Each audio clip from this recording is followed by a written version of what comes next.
अध्याय 8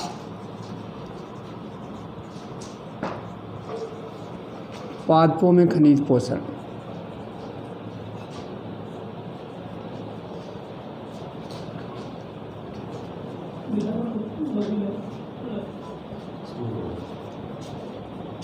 पादपों में खनिज पोषण। तो कल के क्लास में हमने पढ़ा था मैंगनीज जो है, वहाँ तक पढ़ लिया था कि मैंगनीज तत्व जो है वो पादप कैसे प्राप्त करता है, उसकी कमी से कौन कौन से रोग होते हैं। उसके बाद में आज पढ़ेंगे बोरान। बोरान जो है उसकी प्राप्ति पादप कैसे करता है, जड़ों द्वारा बोरेट आयनों के रूप में करता है। बोरेट आयन जो है BO3 व B4O2- के रूप में पादप जड़ों द्वारा किसको ग्रहण करता है, बोरोन को। उसके बाद में हम देखते हैं कि बोरान जो है वो कैल्शियम के साथ मिलकर कैल्शियम बोरेट बनाता है। क्या बनाता है? कैल्शियम बोरेट बनाता है। कैल्शियम बोरेट जब बन जाता है तो कैल्शियम बोरेट जड़ों द्वारा अवशोषित नहीं हो पाता है। इस कारण जहाँ पर बोरान कैल्शियम की अधिक मात्रा होती है वहाँ पर बोरान का अवशोषण नहीं हो पाता है। अब हम देखते हैं कि बोरान जो है उसकी उपयोगिता क्या क्या है। सबसे पहले तो क्या है कि बोरान जो है वो कार्बोहाइड्रेट के स्थानांतरण में उपयोगी है। उसके बाद में देखते हैं कि कोशिका झिल्ली है उसकी कार्यशीलता। कोशिका झिल्ली जो है उसके बारे में आप जानते हैं कि कोशिका के चारों ओर क्या है, एक अर्धपारगम्य झिल्ली होती है जिसे कोशिका झिल्ली कहते हैं। उसकी कार्यशीलता के लिए बोरान तत्व की क्या होती है, आवश्यकता होती है। उसके बाद में देखते हैं कि परागकण जो हैं उसके विभाजन में परागकण कहाँ पर अंकुरित होते हैं। जैसे वृत्तिकाग्र है, वहाँ पर कुछ नमी युक्त पदार्थ होते हैं और वहाँ पर परागण की क्रिया के द्वारा परागकण आकर गिरते हैं और वो क्या होते हैं, अंकुरित होते हैं। फिर उनका विभाजन होता है। विभाजन होने से क्या होता है, दो कोशिकाएं बनती है। एक तो वृद्धि कोशिका बनती है, दूसरी क्या है, जनन कोशिका बनती है। दूसरी कौन सी बनती है, जनन कोशिका। ये जनन कोशिका जो है ये विभाजित होकर क्या बनाती है, दो नर युग्मक बनाती है। तो दोनों नर युग्मक बनते हैं किसकी वजह से, बोरान की वजह से। तो बोरान की कमी से क्या होता है, परागकणों का। और उसके बाद में हम देखते हैं कि कोशिका का विभाजन भी नहीं होता। कोशिका सिद्धांत के अनुसार क्या होता है, कोशिका जो है वो विभाजित होती है और विभाजित होकर क्या करती है, नई कोशिकाओं का निर्माण करती है। कोशिका सिद्धांत भी ये कहता है कि पुरानी कोशिकाओं के स्थान पर क्या बनती हैं, नई कोशिकाएँ बनती हैं। तो ये तो किसकी उपयोगिता हो गई, बोरान की। फिर हम देखते हैं कि बोरान जो उसकी कमी के क्या क्या लक्षण हैं। बोरान जो है गहरे हरे रंग की मोटी पत्तियां निर्मित हो जाती है। बोरान की कमी से पादप के ऊपर गहरे हरे रंग की मोटी पत्तियां निर्मित हो जाती हैं, जो बोरान का क्या है, मुख्य लक्षण है। उसके बाद में संग्रहकारी जो जड़ें हैं वह मांसल ऊतकों का क्या होता है, विभाजन नहीं हो पाता है। किसकी कमी से, बोरान की कमी से। उसके बाद में हम देखते हैं तीसरी कमी क्या है कि पुष्पों की संख्या में कमी हो जाती है। किसकी संख्या में कमी हो जाती है, पुष्पों की संख्या में कमी हो जाती है। और पुष्प प्राय क्या हो जाते हैं, बंदे हो जाते हैं, जिससे आगे क्या नहीं होता, फल व बीज का विकास नहीं हो पाता है। उसके बाद में अगला तत्व आता है जिंक। जिंक जो है वो द्विसंयोजी के रूप में पादप क्या करता है, इसको ग्रहण करता है। अब इस जिंक की उपयोगिता क्या क्या है। एक तो कार्बोक्सिलेज एंजाइम जो है उसका मुख्य घटक है जिंक। कार्बोक्सिलेज एंजाइम का मुख्य घटक क्या है, जिंक है। उसके बाद में ऑक्सिन एक हार्मोन है जो पादप का क्या है, वृद्धिकारी हार्मोन है। उसके निर्माण में या संश्लेषण में किसका उपयोग होता है, जिंक का उपयोग होता है। फिर जिंक जो है उसकी न्यूनता के क्या क्या लक्षण हैं। जिंक की कमी जब पादप के पास हो जाती है तो श्वेत उत्तक क्षेत्र जो है उसमें धब्बे निर्मित हो जाते हैं। क्या हो जाते हैं, धब्बे निर्मित हो जाते हैं। दूसरा क्या है कि पादप जो है वो बोना रह जाता है। क्या रह जाता है, बोना।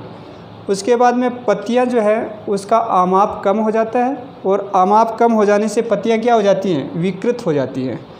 ये किसकी कमी का लक्षण है, जिंक की कमी का। फिर हम देखते हैं अगली न्यूनता क्या है कि पत्तियों में कुर्चना हो जाती है। वह पत्तियों में क्या हो जाता है, लघु पर्णी रोग हो जाता है। पत्तियां क्या हो जाती हैं, छोटी हो जाती हैं। पहले बताया कि विकृत हो जाती हैं, जिसके कारण पत्तियों में कौन सा लघु पर्णी रोग हो जाता है। तो ये लघु पर्णी रोग किसकी वजह से होता है, जिंक की कमी के कारण होता है। उसके बाद में हम पढ़ते हैं अगला तत्व कौन सा है, कॉपर। कॉपर भी क्या है, द्विसंयोजक Cu2+ के रूप में पादप क्या करता है, ग्रहण करता है। कभी कभी क्या है, क्यूप्रस आयन Cu+ के रूप में भी पादप क्या करता है, इसको ग्रहण करता है, क्यूप्रस आयन को। फिर कॉपर जो है उसकी उपयोगिता क्या क्या है, एक तो है ऑक्सीकरण अपचयन में, ऑक्सीकरण अपचयन में वह इलेक्ट्रॉन वाहक का कार्य करता है, कौन करता है, कॉपर करता है। फिर प्लास्टोसाइनिन व साइटोक्रोम ऑक्सीडेज का क्या है, मुख्य घटक है। प्लास्टोसाइनिन, जब इलेक्ट्रॉन परिवहन तंत्र आगे पढ़ेंगे उसमें प्लास्टोसाइनिन व साइटोक्रोम दोनों, साइटोक्रोम ऑक्सीडेज जो है, दोनों का मुख्य घटक क्या है, कॉपर है। प्रकाश संश्लेषण में इलेक्ट्रॉन वाहक के रूप में कार्य करता है, कौन करता है, कॉपर करता है। तो कॉपर की ये क्या हो गई, उपयोगिता हो गई। किस किस में, ऑक्सीकरण अपचयन में इलेक्ट्रॉन वाहक का कार्य, प्लास्टोसाइनिन व साइटोक्रोम ऑक्सीडेज का मुख्य घटक। इसके अलावा प्रकाश संश्लेषण में भी क्या है, इलेक्ट्रॉन वाहक के रूप में कार्य करता है, कौन करता है, कॉपर करता है। तो ये हो गई कॉपर की उपयोगिता। उसके बाद में हम पढ़ते हैं इसकी न्यूनता, किसकी, कॉपर की। कॉपर की कमी से क्या होता है, पत्तियां जो है वो मुरझा जाती हैं, मुड़ जाती हैं, वह उनका शीर्ष क्या है, सफ़ेद पड़ जाता है। इसके अलावा हम देखते हैं कि कॉपर जो है उसकी कमी से नींबू में शीर्षारंभी रोग हो जाता है। कौन सा रोग हो जाता है, शीर्षारंभी रोग हो जाता है। फिर अगला तत्व पढ़ते हैं मोलिबिडिनम।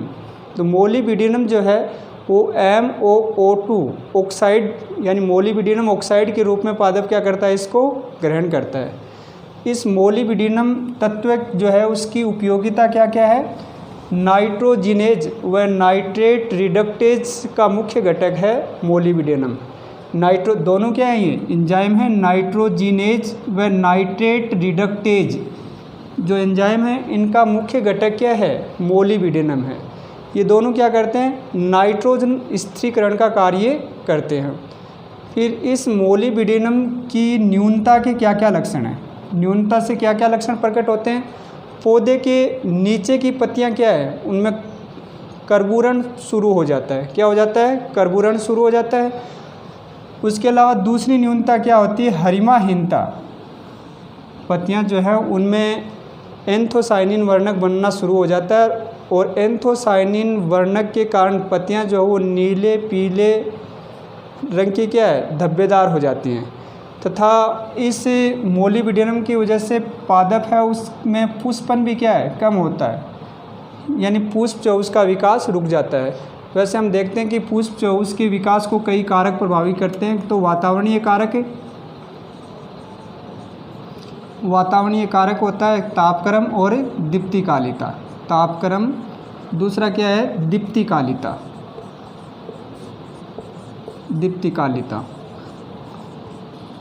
ये दो तो वातावरणीय कारक प्रभावित करते हैं। दूसरा क्या है कि मोलिबिडिनम तत्व जो है उसकी कमी से भी पादप जो उसमें पुष्पन की क्रिया या पुष्प का विकास नहीं हो पाता है। फिर मोलिबिडिनम जो है उसमें फूल गोभी जो है उसमें वीप टेल रोग होता है, जिससे पत्तियां क्या हो जाती हैं, विकृत हो जाती है। अगला तत्व पढ़ते हैं क्लोरीन। क्लोरीन जो है वो क्लोराइड आयनों के रूप में पादप ग्रहण करता है, क्लोराइड आयनों के रूप में पादप इसको क्या करता है, ग्रहण करता है। इसकी उपयोगिता क्या क्या है, कार्बोहाइड्रेट उपापचय में क्लोरीन की उपयोगिता है। इसके अलावा विद्युत आवेशों के संतुलन में भी क्या है, क्लोरीन की उपयोगिता है।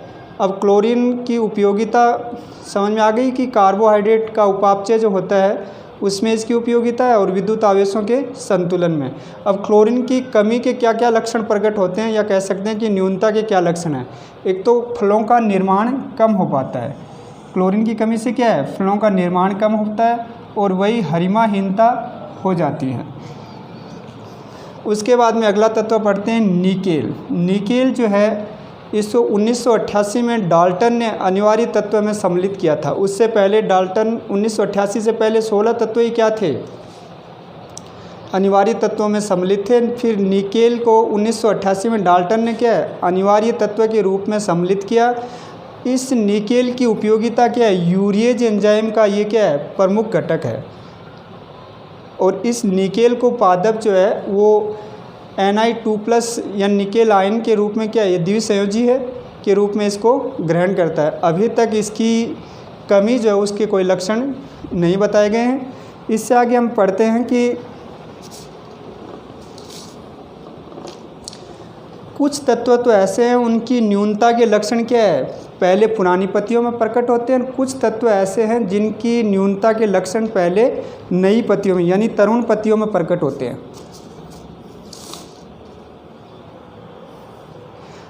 तो नई पत्तियों में और पुरानी पत्तियों में, तो ये नई पत्तियों में और पुरानी पत्तियों में जो लक्षण प्रकट होते हैं वो किस आधार पर होते हैं? तत्व जो उनकी संचरणशीलता व असंचरणशीलता के आधार पर लक्षण क्या होते हैं? प्रकट होते हैं। जैसे हम देखते हैं कि वे तत्व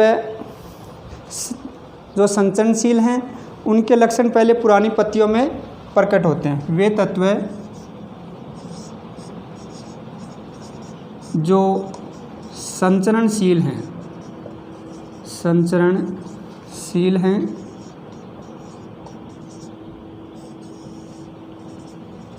उनके लक्षण पहले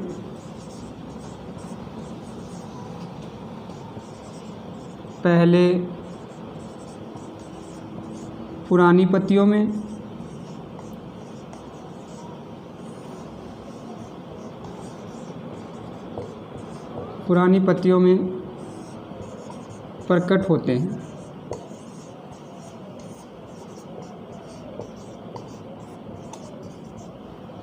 जैसे तो समझ में आया जो तत्व क्या है? संचरित हो सकते हैं, संचरणशील हैं, उनके लक्षण पहले किस में? पुरानी पत्तियों में प्रकट होते हैं। जैसे NPKMgZn, जैसे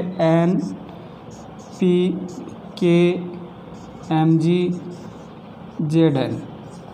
तो इन तत्वों के लक्षण क्या होते हैं? पहले पुरानी पत्तियों में प्रकट होते हैं। NPK को मैंने पहले भी बताया कि ये क्या है? क्रांतिक तत्व हैं और रासायनिक उर्वरक जो है उसके निर्माण में इन तत्वों की क्या है? सबसे अधिक महत्वपूर्ण भूमिका है। उसके बाद में वे तत्व जो असंचरणशील हैं उनके लक्षण पहले क्या होते हैं? नई पत्तियों में प्रकट होते हैं। तो वे तत्व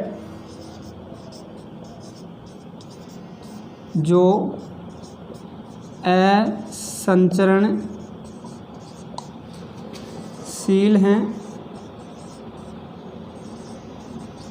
उनके लक्षण पहले नई पत्तियों में प्रकट होते हैं। तो कौन कौन से तत्व हैं? जैसे कॉपर है, सल्फ़र है, जैसे copper, sulphur, iron, copper, sulphur, iron और मैंगनीज, ये संचरणशील तत्व हैं जिनके लक्षण पहले क्या होते हैं? नई पत्तियों में प्रकट होते हैं। उसके अलावा हम देखते हैं कि अनुप्रस्थ कलिकाएं जो हैं उन अनुप्रस्थ कलिकाओं में न्यूनता के लक्षण भी प्रकट होते हैं। अनुप्रस्थ कलिकाओं में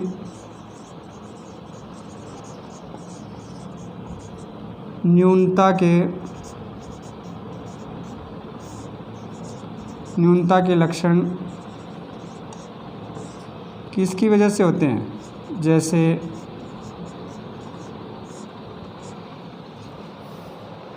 कॉपर है, बोरान है, इन तत्वों की वजह से अनुप्रस्थ कलिकाओं में न्यूनता के लक्षण प्रकट होते हैं।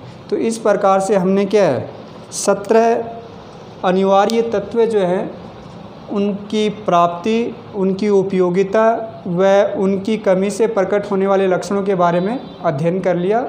आगे की क्लास में हम इनकी क्रियाविधि पढ़ेंगे।